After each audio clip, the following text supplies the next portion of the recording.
John, another go-ahead basket, late in the contest. Walk me through this one. Man, the same as last time. Like, he been thriving at practice. Like, we had a good preparation at practice. He was wanting us to play off 2 feet. And so, like, in the game, it translated. Like, everybody was working on coming off 2 feet instead of going off 1 and get that offensive foul. I think this is the first game where I didn't have a charge called on me. So, preparation at practice, I want to thank Coach for that. So, yeah, that was going through. Yeah, so when you guys kind of got that back and forth foul trouble like late in the game, I mean they're in the bonus for most of the second half. What was that like? Playing around that. It's just a game of basketball, man. Sometimes it happens, sometimes it doesn't. Yeah, we just have to play smart. Make free throws when you get the opportunity. Harrison, they put you in sometimes. Took David out. You were a little undersized there in the post with the. I mean, they had It's an oversized post. Well, that's what I was gonna say. I mean, you handled it well. I mean, there was one where you got the post up and kind of went into him, dropped the foul. I mean, what were you looking at on those plays? But, they call me, not me. They called me Kevin McHale down there. I got the pivots, I got the up and unders. So that's what I was going to. I knew he was gonna bite on one, so I pulled it out. I guess that last play, that last stop. What were you looking for defensively, and what was going through your mind as you're defending that last play? I would say that.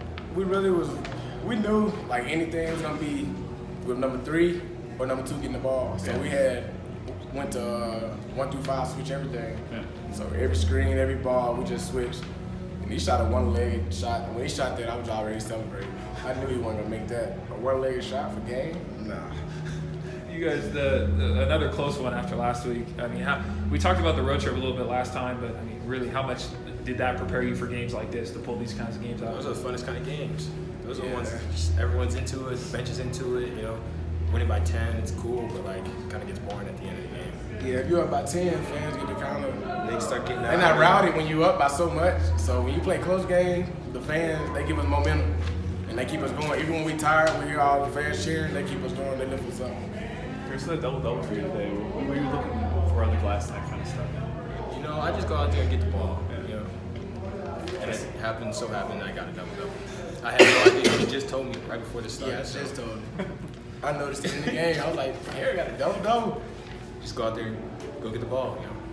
John, for you, I mean, it looks like sometimes you're just flying through the air, and you finishing well with contact. I mean, how often are you working on in practice, finishing through contact and getting on the glass? I mean, it's a part of our practice routine. Like everybody else, like he'll let them go up by 1, but I'm a 2-foot jumper, so he let me go up 2, and they foul the crap out of us in practice. Like there's 2 coaches literally on each side, one with the pad hitting you, and the other swiping down. So I learned from practice, and I just translate it to the game. Perfect. All right, next statement, and then we'll move from there. A hard-fought game against a very good team. That's a well-respected Santa Barbara team. They do a good job. They're older, experienced players, well coached, and we knew we were going to need every second and every possession to get that one.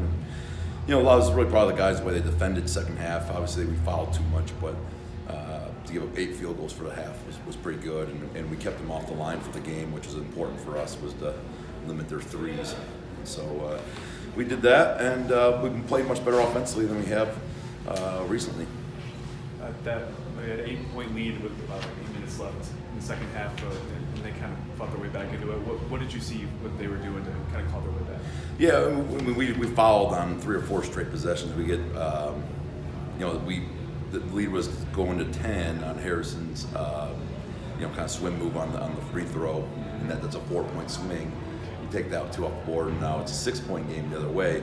And we had a couple of those fouls, a couple of off-ball fouls that are 2-shot fouls where, we didn't really make them earn it, and we had to just get back to guarding without fouling. And when we did that, we were pretty effective. I saw you talking with Dwayne at one point in a possession. I think you tried to get a post-up touch. You were yelling at him to run the offense. It seemed like you guys got in your sets. The scoring kind of came easy. Yeah, and that's been an issue for us. Not an issue, but we've been breaking stuff off a little premature. And we got a lot of talented drivers, and their mindset is to attack. And I think sometimes we get a little bit greedy too soon, and one of our emphasis this game, and luckily we've been hammering it, was to slow down. Let's let things happen, develop, and then see what we can get. And I think that was why we were you know, we had 11 turnovers, probably half of which were offensive fouls, and we took care of the ball better and shot better today. That last possession, or I guess the last 3 seconds really, I mean, you get that 5-second turnover, and then you're guarding a guy and you force a one-legged shot. What was that defense like? Yeah, it was great. I mean, I wish we wouldn't have had to work, practice that in game. But we work on those situations all the time. And, Jacoby's, we trust him in that position. Usually in that situation, we'll just get rid of it a little bit sooner, but his clock was a little bit slower than the other clock. So, so we had to guard, and for us in that situation, we just ran and switched everything. And having a mobile 7-footer that's a senior is handy in that position, so he was able to force him into a dribble jumper. Talked about that John Knight and one. You guys looked at him late in the game, kind of ISO looks. I mean, is that? I know you're going to give him the ball, and he's kind of going to be your go-to, but kind of give him the ball that late in the game. Yeah, he, especially when we get in the bonus. He draws so many fouls. Say he drew 5 fouls. He's very difficult to guard, keep in front. And so if we can put him in positions where, he's such a physical contact player, nobody can keep him in front. And then we just try to manipulate the weak side and try to give him something at the rim, and he's able to finish even through contact.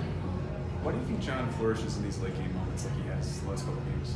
I think he's a pretty tough-minded kid. I think he's relishing. Once you have success at it once or twice, you kind of get a comfort level. And I think that felt pretty good last time, and that's why it felt like we could go back to it this time around and try to at least. And he's so quick and dynamic that you're gonna should be able to get a shot off. And that's important in all those situations. Talking about